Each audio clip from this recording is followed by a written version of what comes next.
In the name of God, the All-Beneficent, the All-Merciful, we'll start the program. Please be seated. I would like to welcome you all to the Interfaith Event Open House at our Humboldt Center, and thank you for accepting our invitation. It is an honor and privilege to have you all. Our speakers tonight will discuss various topics about Islamic faith, its commonalities with other religions, and answer any questions you might have or common questions. I can tell you it's very exciting. This is a first for us to have such an event. So without further delay, we'll start our program with reciting a few verses from the Quran. So please help me welcome Brother Mahmoud with prayers unto the Prophet and his progeny.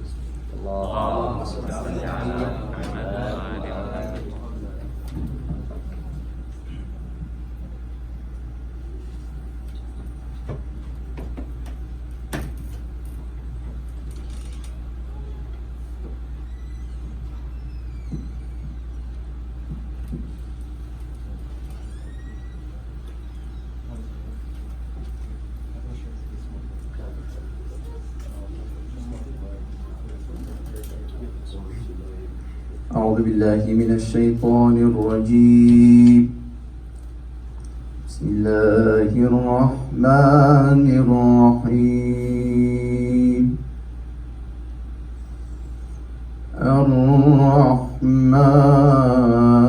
الرحمن علم القرآن خلق الإنسان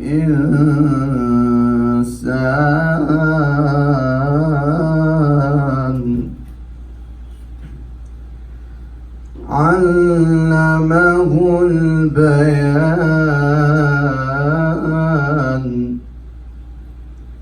الشمس والقمر بحسبان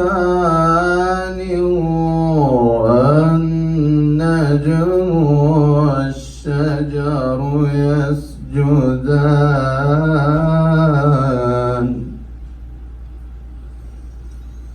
والسماء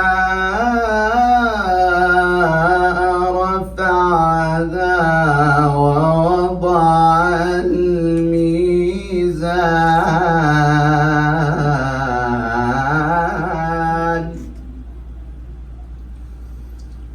بسم الله الرحمن الرحيم.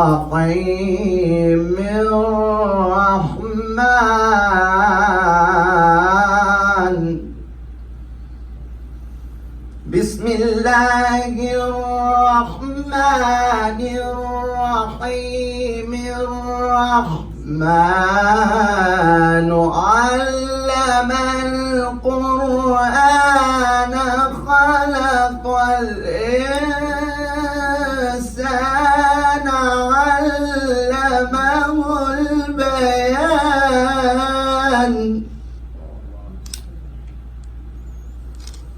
الشمس والقمر بحسبان والنجم والشجر يسجدان والسماء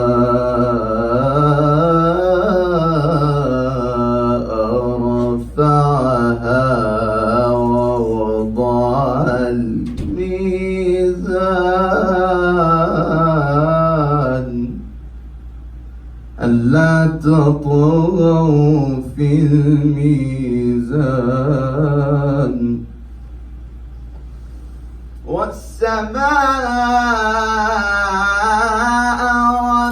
رفعها ووضع الميزان ألا تطغوا في الميزان وأقيموا الوزن بالقسط ولا تخسروا الميزان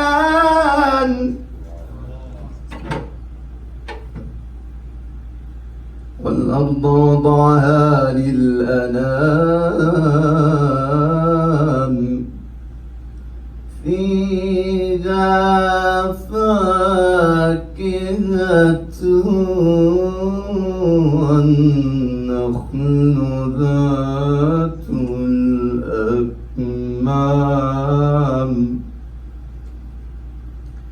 والحب ذو العصف والريحان فبأي آلاء ربكما تكذبان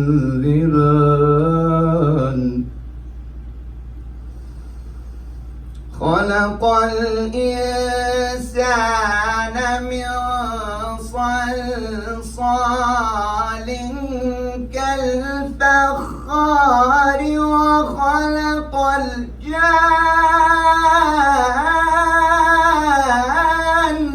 من مارج من نار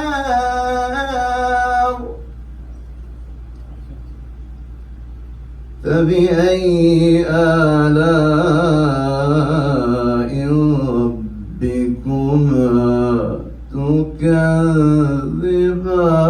تكذبان رب المشرقين ورب المغربين فبأي آلاء ربكما تكذبان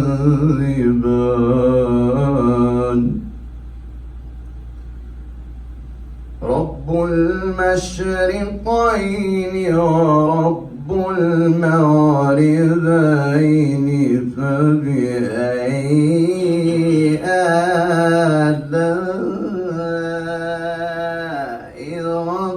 ربكما تكذبان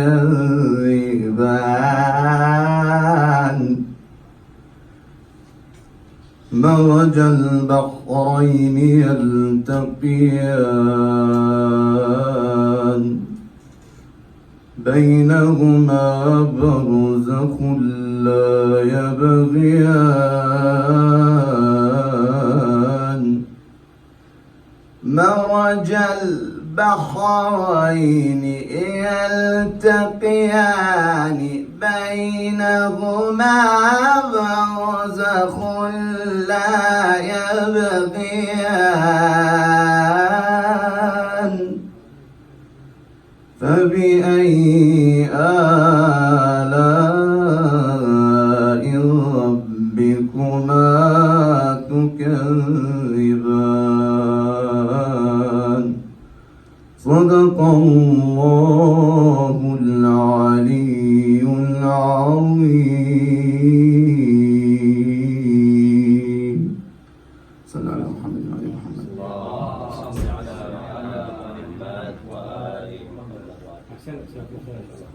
Who's going to have you next? Yeah, I know. So will be needed. We'll have, thank you, Mahmoud.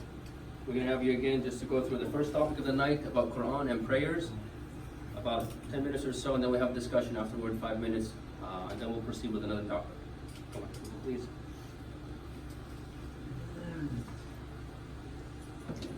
Well, Assalamu alaikum and good evening, everyone. So, what I was, if you want to call it performing, is the way that not every day we recite our book, the Quran, but it's a way that is usually presented that there is a big number of people listening. That's the book, Al-Quran, which literally comes from the Arabic verb qara, which is to read.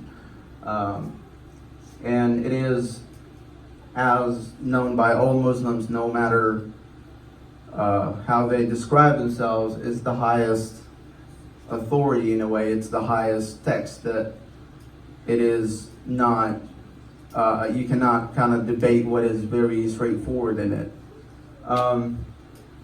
It's a book that was not written by a man. We believe it's a revelation from our God to our Prophet Muhammad sallallahu alaihi wasallam, and it happened through several years. It happened through close to 23 years. Although we believe that it was revealed at once, but then to the prophet, but then the prophet, in a way, told the verses of it as needed. It is a big book. It is made out of 114 chapters, and it is pretty much fundamental to all our activities in that, because the text itself, it's considered a religious thing, like not the writing, but like the set, when you say it. So we use it in pretty much all religious practices. And the other thing about the book is that it went through some people trying to explain what is in it. So there are like several, because there are, in the book itself, it says there are verses that are like in a way straightforward, and then there are the verses that are not as clear, and the purpose of that is described in the verse after it. So those, so in a way that is to make it clear for those people who really fish in the dirty water, because they can abuse those ones. So that's kind of a way to reveal who's good and who's bad, and to give you not a very direct forward text, and see if you really look for what's true and what is not. I can't say it's all that's about it, but that's something about it. I read a part, a beginning of a chapter, and chapters are like, they really differ big time with like how big they are. They're usually kind of, in the book, you start with the big chapters, and then kind of they get smaller as you get to the end. Like the first chapter is like 50 pages, the last chapter is a quarter of a page. So but I read kind of chapter in the middle, and there is no, you don't have to listen to it or read it the way I did.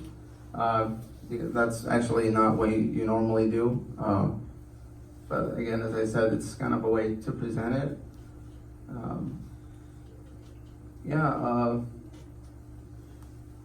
And there's another thing, is that this is really kind of a problem, I might say, because translating the Quran is not really the best way to understand it, because as you know, if you translate from a language to the other, it's more of what the translator think than what really the text is, because languages are not necessarily equivalent, so you kind of lose some of the meaning. But I tried to kind of look at something that is not very specific, so if there's anything that someone thinks the verse meant, is probably somehow in these. So, that's pretty much it for what I got now. And as this is for the Quran, which is like, as I said, the constitution of Islam in a way. And after, I think we're gonna have like a few minutes for questions and answers, and then we'll talk about prayers in general, and see how that goes. So, Did you have the topic? Do you want to talk about prayers too? I think we can give it a few minutes. Cover prayers, and then we'll have questions about both. Okay. Yeah. So, the prayer part of Islam is really more of, you're constantly trying to be a Muslim, because a prayer like by itself is actually, in Arabic it's called salah, and salah comes from the verb salah or wasala, which means to link, take two things together, and that's the purpose of it, is like you link with your God, you link with your God. And the Quran is a very essential part of the salah too, because one part of the salah or the prayers requires you to read some of the Quran, and typically we pray 5 times a day. It sounds like a lot. It could be to some people, but it's the prayer is not something that takes a lot of time. So, and I think that's really the challenge of it, is being like 5 times a day in the like most, like we pray when the sun is just about to like just before dawn, and then we pray when the sun is like vertical on wherever you live, and then later when the sun is kind of just moved a little bit, and then at sunset, and then when it's really dark. So it's kind of like, you know, like a lot of people won't probably be very comfortable waking in the you know, before dawn just to pray, but I think that's really more of the challenge. That's more of the meaning, is like you challenge yourself to be that devout. To in that way, Salah becomes a really integral part of your life. And that's, I think, why it is like 5 times a day. So there's always a reminder for you, like who you are and how you should behave in general.